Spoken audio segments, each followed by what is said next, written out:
Akka mooltan hordoftoota keenyaa sagantaa keenya har'aa keessatti gabaasaaleef qophiilee torban darbe kana keessa tamsaasaman keessaa kanneen filan irra deebiin isin dhageessisuuf qindeeffannee jirra. Kan isin keessummeessu Antuu Jibee Horaati. Hanga xumura sagantaa keenyaatti nu waliin akka turtan isin afeerra. Qophii keenya duraatti dabarru. Maree biyyoolessaa Itoophiyaa keessatti taasifamuuf jiru jedhame manni maree bakka bu'ootaa labsiidhaan raggaasisuun isaanii yaadatama. Mareen biyyoolessaa Itoophiyaa kun dhimmoota maaliirratti yoo fuulleffatame gaariidha ka jedhuuf qaamotii akkamiitu irratti hirmaachuu qabaa ka jedhu irratti Mitikuu Faqaaduu hoogganaa paartii siyaasaa duriif yeroo ammaa gameessa siyaasaa akka ta'an obbo Leencoo Lataa dhuunfaadhaan miseensa mana maree bakka bu'oota uummataa Itoophiyaa akka ta'an obbo Kamiil Shamsuuf hoogganaa tumsa diimokiraasummaa Tigraay Dr. Aragaawii Barhee waliin marii geggeessuun gabaaseera kunoo.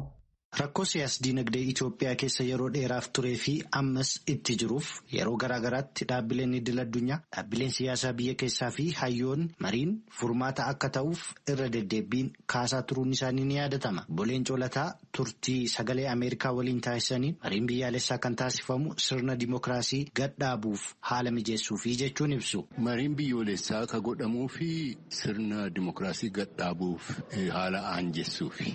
Biyya kana keessatti immoo waan bu'uura ta'an irratti walta'iinsi hin jiru. Keessattuu dimookiraasiin maal fakkaata ka jedhamu irratti walta'anii hin jiru. Dimookiraasii biyya tokko keessatti jiraachisuudhaaf biyyicha irratti walta'uu qabda. Biyyi Itoophiyaa biyya akkamiitii irratti walta'anii hin qabnu. Kana taansee egaa waan xixiqqaa waan akka alaabaa fa'aa waan akka afaan kamiin eessatti hojjetaman.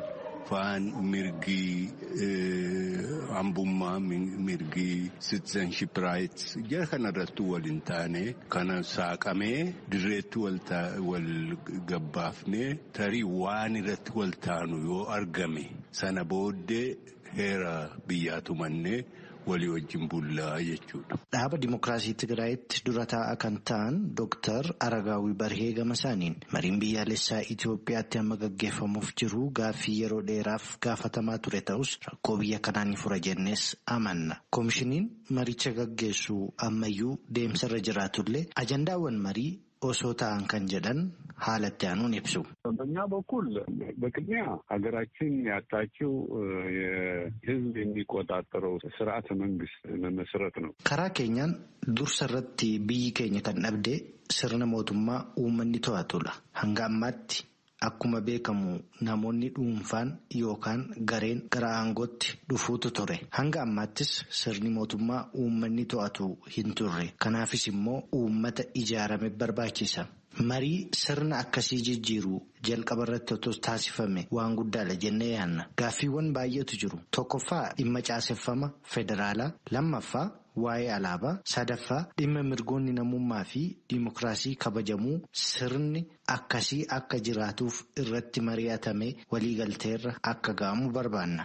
መግባባት እንዲደረስባቸው መሰረታዊ ናቸው ብለን እናምናለን. Mariin biyyaalessaa Itoophiyaa keessatti taasifamuuf jiru akka biyyaatti rakkoo siyaas-dinagdee Itoophiyaaf faayidaa akkamii qabaa gaaffii jedhuuf yaada isaanii sagalee Ameerikaaf kan kennan namni biraan miseensa mana maree bakka bu'oota uummataa Itoophiyaa kan ta'anii fi barsiisaa amantaa Islaamaa kan ta'an Ustaaz Kaamil Shamsuu akkas jechuun dubbatu. Tokkoffaa nageenya waaraa ta'e biyya kanatti buusuudha. Lammaffaa immoo sirna mootummaa tasgabbaa'aa ta'e kan biyya kana uummata tajaajilu gadhaabuudha.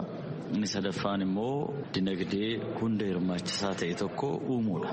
Maaliif jennaan wantoonni kun sadan sababa walitti bu'insaatii fi biyya kana keessatti rakkoo guddaa wantoota uuman keessaa tokko waan ta'eedhaaf. Marii biyyaalessaa Itoophiyaa keessatti taasifamuuf jiru irratti fedhii fi yaadonni garaagaraa jiraatanis dhimmi wal waraansaa fi marii nagaa gaggeessuu ammayyuu wal falmisiisaadha. Dhimma kana irratti gaaffii kan gaafataman obbo Leencoo Lataa. Mariin biyyaalessaa kun yerootti jalqabamuuf jiru yeroo isaa miti warri jedhan jiru. Kunis immoo akka sababaatti kan kaasanii biyyattiin yookaan immoo mootummaan federaalaa qaamolee garaagaraa wajjin wal waraanaatii jira. Fakkeenyaatti TPLF wajjin karaa kaabaa Oromiyaa keessattis bakkeewwan garaagaraatti waraansi jira. Naannoo Beenishaangul keessattis akkasii. Wal waraansi kun osoo hin dhaabbatiin gara marii biyyaalessaatti seenuun balaa mataasaa qaba warri jedhan jiru. Si maal jedhu? Ani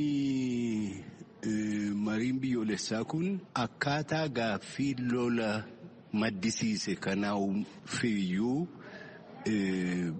murtii argamsiisu karaa akeeku akkaataa itti lolli kunuu mariidhaan wal haasa'uudhaan furmaata argatutti karaa kabanu ta'uu danda'a. Akka sanatti qabamuu qaba jedhee tan amana.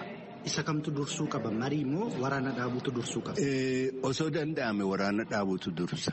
Haala sun hin mijanne jalatti garuu marii biyyoolessaa jalqabdeetu sun marii falammii humni qawwee baatee mootummaa mormuu fi mootummaa gidduutti deemu immoo karaan banamee akka sanatti furmaatii waaraan furmaanni nagaan argama jechuudha. Kan biraa lafa kaa'amuu qabu mariin biyyoolessaa kun hundaafuu banaa ta'uu qaba.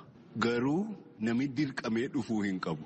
Yoo fedhe dhufee qooda fudhata. Dhufee qooda fudhachuuf immoo qawwee baatee hin danda'amu. Kanaaf warri amma qabsoo hidhannootiin deeman akkaataa isaan kun itti hirmaachiifnu irratti yaada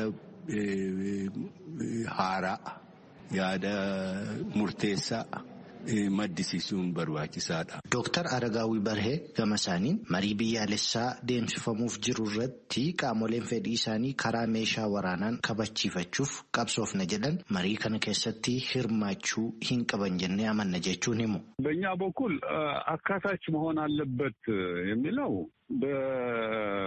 በመሳሪያ ፍላጎታችንን የበላይ እናደርጋለን የሚሉትን ባይካተቱ ነው የሚመረጠው። ገመ ኬኛን መሪች hirmaachisaa ta'uu qaba jedhamus warra fedhii isaanii karaa meeshaa waraanaa eegsifachuu barbaadan osoo hirmaachisuu baate gaariidha. Sababiin isaas kan qawweetti amanu yaada isaa warra kaan irratti fe'uudha barbaada malee mariitiin kennee fudhachuu miti.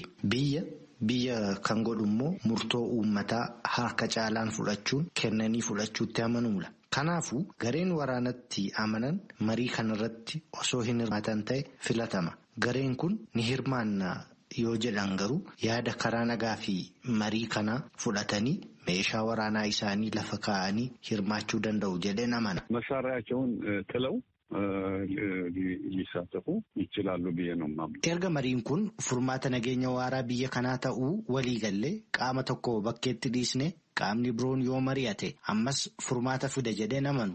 Kanaaf qaamni kamiyyuu loogii tokko malee karaa bakka bu'aa isaa marii kanarratti hirmaachuu qaba jechuun kan ibsan immoo Ustaaz Kaamil Shamsuuti.